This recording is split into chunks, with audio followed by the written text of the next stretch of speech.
Hello guys, welcome back to the channel, no? This is Drive RX. Nagre-review tayo ng mga sasakyan while on POV, no? Driving. Actually, passenger POV driving, no? But then, mas maganda kasi yung view guys pag nandito. Parang nakaangkas kayo sa sasakyan.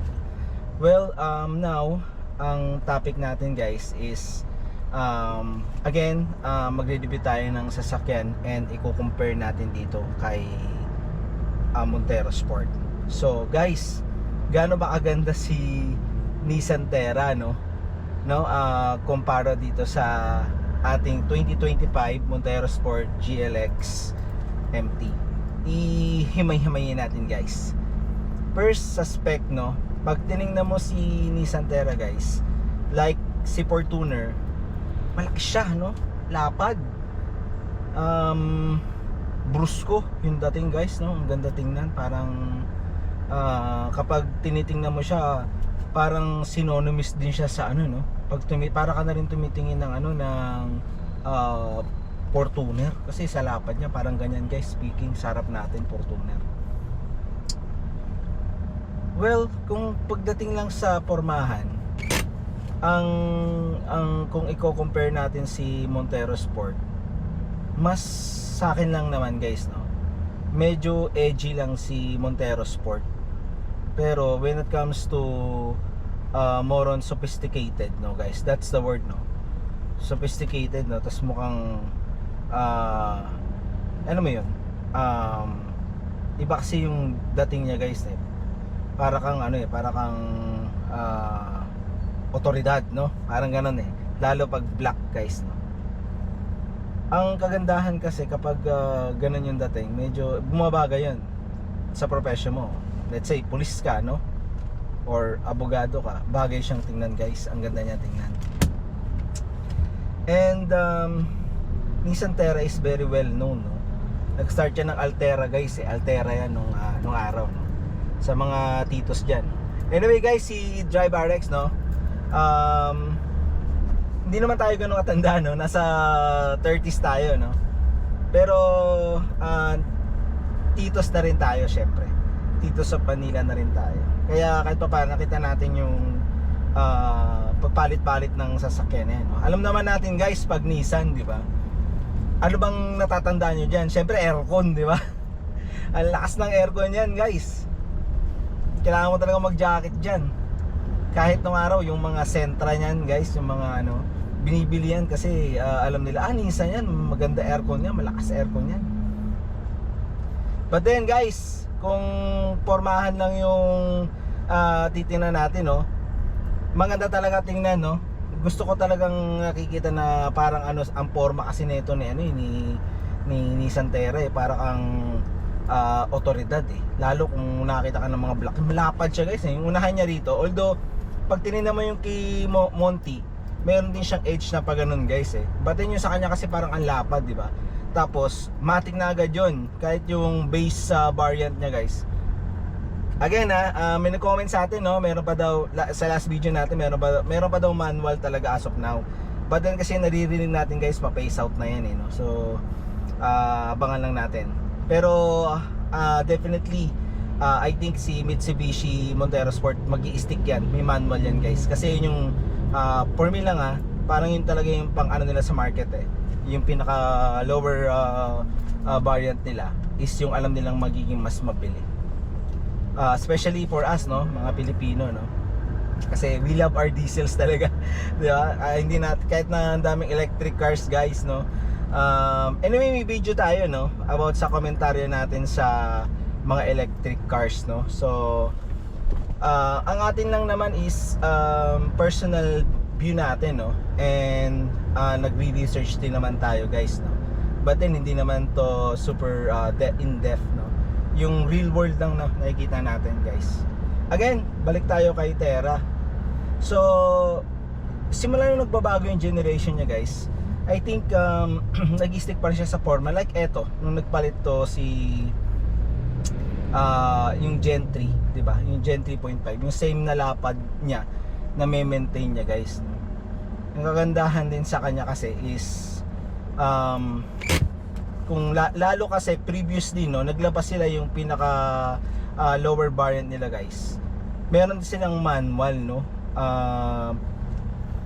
Mga recent na model nila, meron silang manual na Terra guys, and tiningnan ko din yun no, parang ang ganda kasi tingnan, ang lapad no. Kaya lang correct me if I'm wrong guys na yung manual na yun that time hindi pa disc brake yung likod. So yun lang yung naging parang sabi, sayang, napaganda kasi sana disc brake para sigurado yung preno. Kasi yung disc brake guys, ito guys, ako compare ko na naman yung NMAX.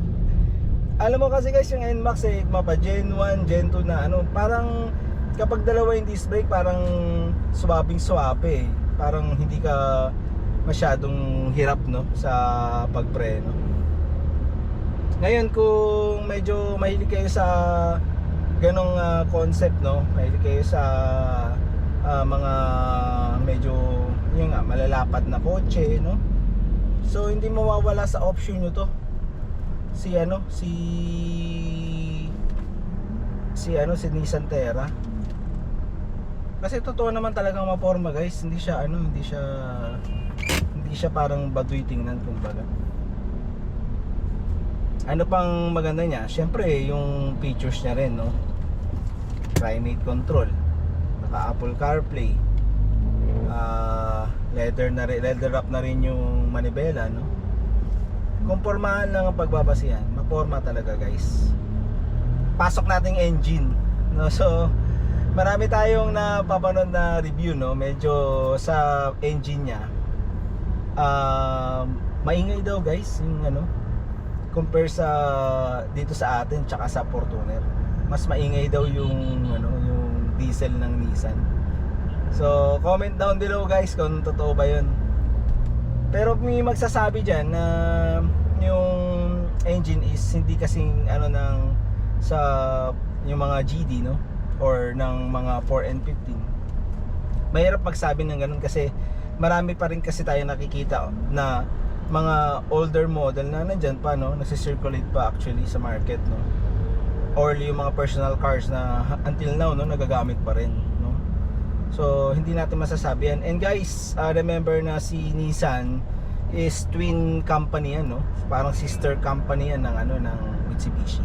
Nag-joint force na yan guys no. Actually ang alam ko magjo-joint force na si Honda, si Nissan, tsaka just to beat no yung marketing ni guys ni Toyota. So yan lang naman ang mga edge no na makikita mo sa mga sasakyan na yan guys no? Most especially nga nasa SUV tayo no, yung ating nire-review is SUV. Talagang yan ang makikita natin na mga sikat na JDM dito sa atin. Especially yung Fortuner, tapos syempre si Montero. Actually nung unang lumabas nga parang yan lang ang naglalaban no, nung parting mga 2006 no, and yung pataas na yan yung mga time na yan, lumabas si Montero and lumabas din to si Montero and yung Fortuner no. But then guys, nandiyan nga yung sinasabi ko sa inyo noon, si Altera. So bakit Altera guys no? Siyempre kung may pera ka na lang din, mabili mo yung top of the line, bakit hindi, di ba? Kaya natanong dyan, bakit hindi? Kasi una, ang ganda ng suspension yan guys. Actually yung suspension yan guys, synonymous dito kay Montero no. Malambot din yan guys, alon-alon ka rin dyan guys, para ka rin dinuduyan no. So yan lang naman yung mga isa sa mga big factor no, kung bakit yan yung kukunin mo. Kung i-compare natin siya no, sa mga automatic, una guys, ang magiging battle na itong GLX sa MT ni Montero Sport is yung price guys no. Siyempre actually kung nagbabudget ka talaga guys no, doon ka talaga din titingin actually kung hindi ka naman din ganun ka rich kid no, magbabudget ka guys no. So talagang yun yung natin, isa sa factor. So yun guys, kung pagbabasihan natin is pricing point no, kung i-compare natin siya sa automatic is nasa 1.8 to 1.9 yan guys. No, so yun lang naman ang ang magiging kalaban mo, no, compared dito, no, if you have the cash, no, pambili. Alam ko nag-o-offer sila ng discount guys, kasi nga sister company to ng ng Mitsubishi, so kaya nilang mag exhaust ng ganyang no, price point. Pwede nilang pababain yan guys at will, no, para lang syempre mag-even sila sa market, no, dahil nga lakas ng benta talaga ng Toyota until now, no, until now guys, no, malakas pa rin kahit na nandyan yung BYD. Ang natin guys is kung may manual man ngayon sa market, no, I think nag-o-offer pa rin sila ng manual. Guys, nasa 1.7 yun, 1.7 pa din, 100k difference pa rin, no, higit, no, sa 1.568, no, kung di ako nagkakamali, no, nasa 1.56 dyan, mga ganyan si Montero Sport MT, no? So sa pricing pa lang guys, talagang kung ikaw ay vegetarian, no, at marami kang priority, bahay, no, education ng mga anak, no, sa mga possible pa lang like kami, no, mag-i-start pa lang kami ng family kasi on the way si Mrs., no? Ang iniisip namin is paano maka-acquire na kami para hindi na kami mag-iisip, no, in the future, no, na at least nandiyan na, nakuha na namin, no, makakapag-focus na kami sa ibang gastusin. So yun ang naman ng namin ngayon guys. Kung kukuha kayo ng Altera, no, so magandang congrats kung ako po talaga mahilig po akong magsalita, na binabati ko po talaga kayo, no, yung mga nasa stage po ng pumipili, no, pag-acquire ng sasakyan, no, nandiyan kayo ngayon. Congrats po, kasi hindi naman po lahat nagagawa yan, no, na kukuha ng SUV, no. Kami nga po from small car, no, from second hand cars to small car na brand new, tapos talon na dito sa SUV, no? So yun ang history natin. So why Nissan Terra guys? Yung sinasabi ko, sophisticated ang look niya, ang ganda, no. Kung kukunin mo yung automatic, mas malaki yung infotainment nun compared dito sa 7 ng GLX, no.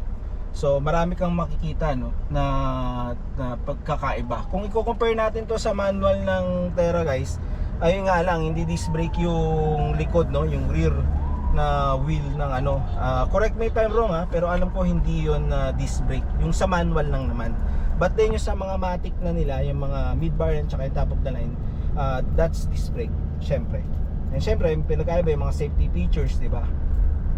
Yun lang din guys, so common knowledge naman na kapag nasa base variant ka, mas less talaga yung guys, yung mga airbag, ganyan. Kung more on safety kayo guys, marami namang option, no. Kung ang budget mo rin nasa mga 1.6 pababa, no, marami kang option para mabili mo. Mas mura pa nga dyan actually, like the electric cars, no. Grabe yung mga safety features yan guys, no. Ang sa atin lang is makapili kayo, no, ng choices, no. And hopefully next time guys, makapag-review naman tayo ng mga pickups, no. So mga pickup truck naman. Actually yan yung ating first choice bago tayo nauwi sa 7-seater. So yun lang naman guys. Sana kung pipili kayo ngayon, compare nyo lahat, no, ng aspect, no, features ng sasakyan, no, syempre price, no, tapos yung mga komentaryo sa mga sasakyan na yan guys, no. So minsan kasi yung sasakyan hindi natin alam, no, kung bakit yun yung kukunin natin, but then kung nakuha mo na siya, malalaman mo na lang na mas maganda pala to, no, may picture pala to na ganito, ganyan, no. Kaya maganda pa lang, naghahanap pa lang kayo is sinusuri nyo na guys kung ano yung advantage and disadvantage ng isang sasakyan.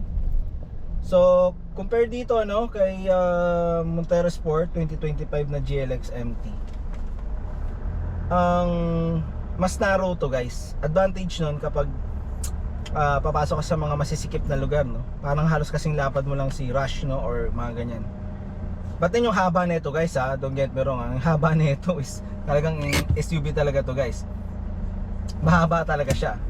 So medyo mag-a-adjust ka doon sa pag-atras-atras mo. Hindi basta-basta yung pagdadala din nito guys when it comes to yung mga masisikip na lugar. So hopefully ang mapili nyo no sa dalawang yun, the Terra and Montero Sport, is yung talagang magpipit sa inyo guys, no? Sa akin lang naman, ang ano ko lang dyan is kung may budget ka lang din, kung talagang malaki-laki yung budget, go for the top of the line kasi ma-utilize mo lahat yung features, no? Kasi ang dami talagang features yan guys, no? Na hindi makikita sa base, no? Na variant. Pero hopefully kung mapipili nyo yung ano, congrats po sa inyo mga sir, no, mga ma'am, no. Hindi lang naman mga sir ang nanonood minsan may naghahanap, no. Pero mostly yung ating mga ma'am diyan is magkukuha yan automatic, no. Para syempre less na sa galaw. Gawa tayo ng video guys about naman sa ano, no, proper handling ng manual, no? So minsan ulitin natin yung mga video na yan para at least nakakatulong tayo sa mga nag-i-start pa lang, no, na yung mga nagma-manual trani na titos dyan, no, or from matic tas bumalik sa ano, no. Ako kasi guys, ang foundation case manual din, matic din manual, no? So okay lang naman tayo bumalik sa manual basta SUV, no. Yun lang naman ang naging ano ko, naging kumbaga parang naisip ko, no. So guys, bakit talaga bakit ang pipiliin mo Nissan, no? First, no, yung budget, yung looks, yung gusto mo talaga guys, no? Ang sarap kasing mag-drive, no, na gusto mo yung sasakyan, no? Unlike yung ito, sinabi ko na sa mga past video to, unlike yung napili mo lang tong sasakyan na to kasi no choice ka, no, dahil nga wala kang budget, walang ano. So baga bakit mo pipiliin yung sasakyan? Dapat pipiliin mo yung sasakyan dahil gusto mo, no? At lahat ng pinagpilian mo, yun talaga yung nagustuhan mo. Para na-enjoy mo siya na-enjoy mo siyang i-drive. At the same time, yung kung hindi mo man cash binili, no? Kung hindi mo man cash binili, kung inulugan mo siya, inspired ka, di ba? Hindi yung parang, kasi kapag napilitan ka, ano ka, tawag nun, parang bigat-bigat, no? Mabigat yun sa finish mo, sa ano. Pero pag gusto mo, like yung naririnig ko sa ibang vlogger, no? Gustong-gusto niya talagang inuman niya na empty, no? Hindi ko na lang i-mention, no? Pero talagang gusto niya yung kuha niya sa sasakyan, guys, no? So malaking factor yun. So anyway guys, nandito talaga tayo sa Caloocan, no? Sa mga batang kangkalo dyan, shout out.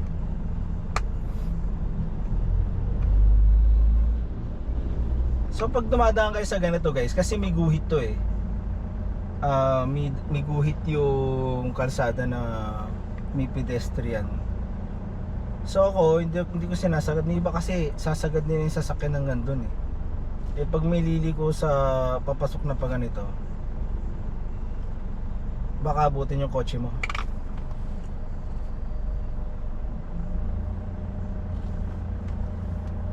So kung bibigyan na natin ng birthday ngayon guys, no, kung in a scale of 1 to 10, no, gaano ba kaganda, no? Gaano kaganda at gaano ka, kumbaga makukuha mo yung sasakyan mo ng gano'n na lang, no, na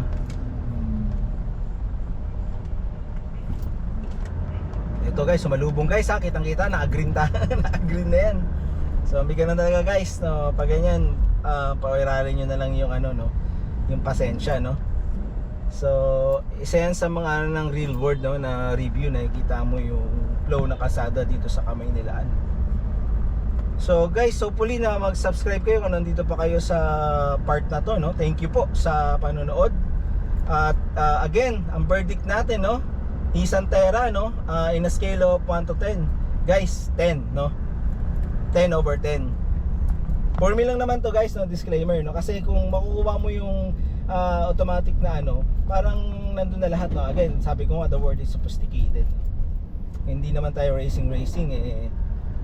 Kung nandun ka sa professionalism guys, no? Yung mga professional natin titos and titas dyan, bagay na bagay po. Malakas ang aircon, giginawin kayo, no?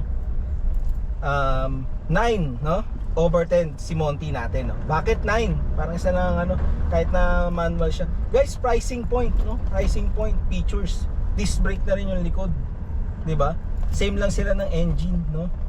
Automatic climate control na rin naman to. Kung dual man yung kay Terra, at least to automatic pa rin, guys. Giginumin ka pa rin naman sa aircon nito. Pero kung nandun kayo sa factory, again, piliin nyo guys yung talagang gusto nyo, no? Hindi yung mapipilitan lang kayo. Ngayon, pag gusto mo talaga yung sasakyan at nai-push mo yun, no? It's very satisfying, guys. Maniwala kayo. So yun talaga ang ano. So hopefully to see you soon on my next review, no? Mga komentaryo natin, guys. So ingat kayo palagi, drive safe.